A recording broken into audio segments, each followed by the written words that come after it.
नमस्कार दोस्तों। तो आज हम बात करने वाले हैं हमारे संविधान के एक महत्वपूर्ण अंग के बारे में। हाँ, directive principles of state policy, जिन्हें हिंदी में राज्य की नीति निर्देश तत्व बोलते हैं।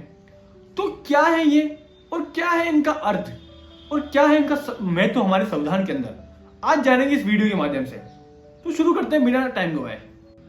तो हमारे संविधान के भाग 4 के अंदर आर्टिकल 36 से 51 तक इन डीपीएसपी का वर्णन है दोस्तों इनका अर्थ मैं आपको समझाऊं तो बड़ा सिंपल है। इनके नाम से इनका अर्थ समझ में आता है। इनका नाम है डायरेक्टिव प्रिंसिपल्स, यानी कि नीति निर्देशित तत्व। दोस्तों, कोई भी गवर्नमेंट हो हमारे भारत सरकार के अंदर, उनकी नीति किन सिद्धांतों के आधार पर तय होगी, ये वही सिद्धांत है जिसको हमारे संविधान में वर्णन किया गया है। दोस्तों, अगर इनकी बात करें तो हमारे संविधान निर्माताओं ने इनको आयरलैंड से लिया है। दोस्तों, अब इनकी विशेषताओं के बारे में बात करते हैं। तो उसकी विशेषता कुछ इस प्रकार है। तो इनकी पहली विशेषता, हमारी भारत सरकार कोई भी कानून कोई भी नीति अपनाती है तो इन तत्वों को ध्यान में रखकर अपनाती है। दूसरा, कि ये गैर न्यायोचित है। गैर न्यायोचित तात्पर्य दोस्तों, इनके लिए सरकार पर कोई बाध्यता नहीं है, जैसे कि मौलिक अधिकारों पर है कि मौलिक अधिकारों को आप लागू कराने के लिए सुप्रीम कोर्ट में जा सकते हो या कोई भी कोर्ट में जा सकते हो, परंतु इनके लिए आप कोर्ट में नहीं जा सकते दोस्तों।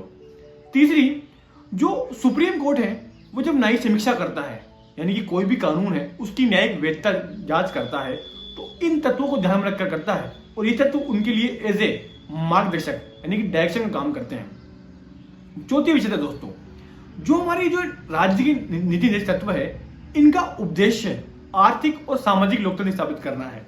अब ये आर्थिक लोकतंत्र और सामाजिक लोकतंत्र है क्या दोस्तों अगर मैं आपको समझाऊं सिंपल शब्दों में, तो आर्थिक लोकतंत्र का मतलब ये होता है कि जो समाज में इनइक्वलिटी है एज ए इकोनॉमिकल, जैसे कि कोई अमीर है, बहुत ज्यादा अमीर है, कोई बहुत ही गरीब है, तो ये जो ऊंच नीच है समाज के अंदर, किसी के पास शक्ति बहुत ज्यादा है, किसी के पास बहुत कम है, किसी के पास जो संसाधन है बहुत ज्यादा है, किसी के पास बहुत कम है, तो इनको कम करना यही इसका उद्देश्य है। दोस्तों, बात करते हैं हमारे संविधान में वर्णित कुछ इंपॉर्टेंट और बड़े महत्वपूर्ण डायरेक्टिव प्रिंसिपल्स की। सबसे पहले दोस्तों, हम इनको समझने के लिए इनको 3 भागों में बांट सकते हैं। सबसे पहले समाजवादी सिद्धांत, दूसरा गांधीवादी सिद्धांत और तीसरा उदार बुद्धिजीवी। दोस्तों, हम सबसे पहले बात करते हैं समाजवादी सिद्धांतों की। इसके अंदर सबसे पहले आर्टिकल 38 की। आर्टिकल 38 क्योंकि बोलता है कि राज्य लोक कल्याण की अभिवृद्धि के लिए सामाजिक, राजनीतिक और आर्थिक न्याय सुनिश्चित करेगा। दूसरा आर्टिकल 39।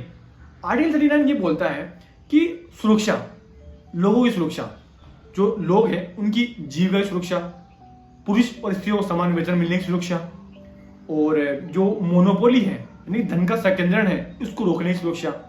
तो इसके अंदर जो सामाजिक सुरक्षा है उसकी बात की गई है। आर्टिकल 39 का हमारे संविधान में 1976 के अंदर 44वें संविधान संशोधन के माध्यम से जोड़ा गया था। इसके अंदर कहा गया है कि गरीब को, जो गरीब लोग हैं, इनको निःशुल्क विधिक सहायता मिलेगी, यानी कि जो कोर्ट में जो वकील होते हैं, इनकी जो सेवा होती है बिल्कुल निःशुल्क मिलती है इसके तहत, और इसके लिए हमारे गवर्नमेंट ने अधिनियम लागू भी किया है दोस्तों।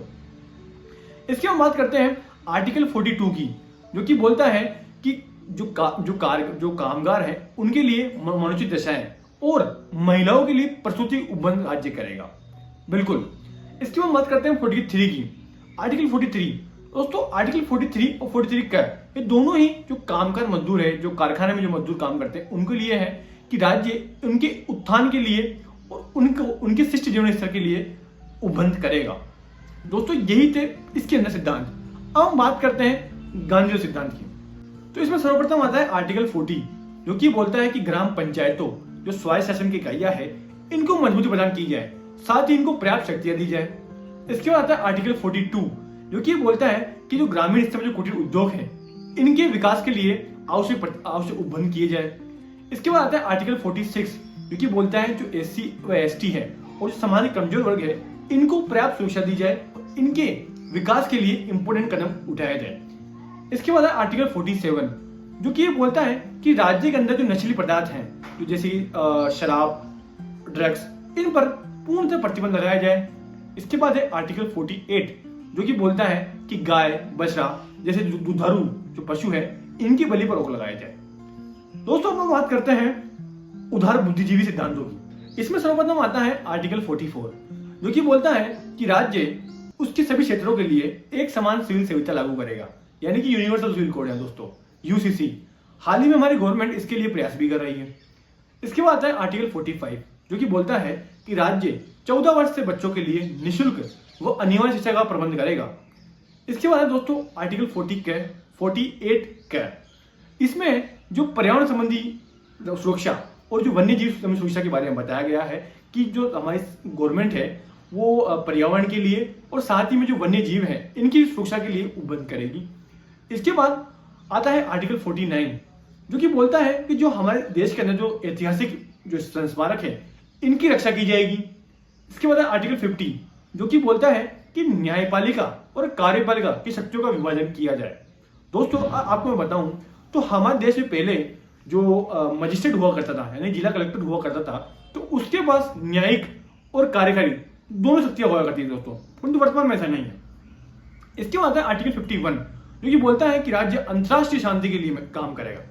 दोस्तों अभी हम बात करते हैं इसके महत्व के बारे में कि क्या महत्व है इन डायरेक्टिव प्रिंसिपल्स के और क्यों हमारे जो संविधान निर्माता थे इन्होंने इसको बाध्यकारी नहीं बनाया। दोस्तों बात करते हैं कि क्यों हमारे संविधान निर्माताओं ने जो हमारे डायरेक्टिव प्रिंसिपल्स है इनको कानूनी रूप से बाध्य नहीं बनाया। तो उसके बहुत सारे कारण हैं दोस्तों। सबसे पहले दोस्तों हमारे पास पर्याप्त संसाधन नहीं थे दोस्तों। जैसे कि दोस्तों अगर हम बात करें तो 1947 में जब हमारा देश आजाद हुआ तो उस समय देश की आर्थिक स्थिति इतनी मजबूत नहीं थी दोस्तों। तो इन कानूनों को यानी जो प्रिंसिपल्स है इनको बाध्य बनाना तो एक तरह से आर्थिक बोझ डालना हो जाता दोस्तों। इसी कारण उन्होंने इसको कह सकते हैं कि भाई इसे मैंडेटरी नहीं बनाया। दूसरा दोस्तों हमारा भारत जो है ना बड़ा ही व्यापक है और बड़ी विविधताओं से भरा हुआ है। अगर आप देखोगे तो हमारे हर राज्य के अंदर अलग अलग भाषा, अलग अलग बोलियां और अलग अलग की महत्वाकांक्षाएं होती है। तो ये भी एक बड़ा कारण था दोस्तों। और तीसरा सबसे महत्वपूर्ण कारण दोस्तों कि हमारे जो संविधान निर्माताओं ने उन्होंने न्यायपालिका पर भरोसा न कर हमारी जागरूक जनता थी जो उन पर भरोसा किया। तो दोस्तों अगर हम इनकी बात करें इसकी उपयोगिता के बारे में कि क्या उपयोगिता है दोस्तों, क्या महत्व है इसका दोस्तों, तो हमारे जो पूर्व महान्यायवादी थे एमसी छागला, उनके मतानुसार अगर ये तत्व हमारे भारत में पूर्ण तरह लागू हो जाए तो हमारा भारत देश विश्व के अंदर एक स्वर्ग की बात होगा। दोस्तों इसी बात से इसकी इंपॉर्टेंस हमें मालूम पड़ती है। दोस्तों आज की वीडियो यही थी। अगर वीडियो पसंद आई हो तो लाइक करना, सब्सक्राइब करना। जय हिंद।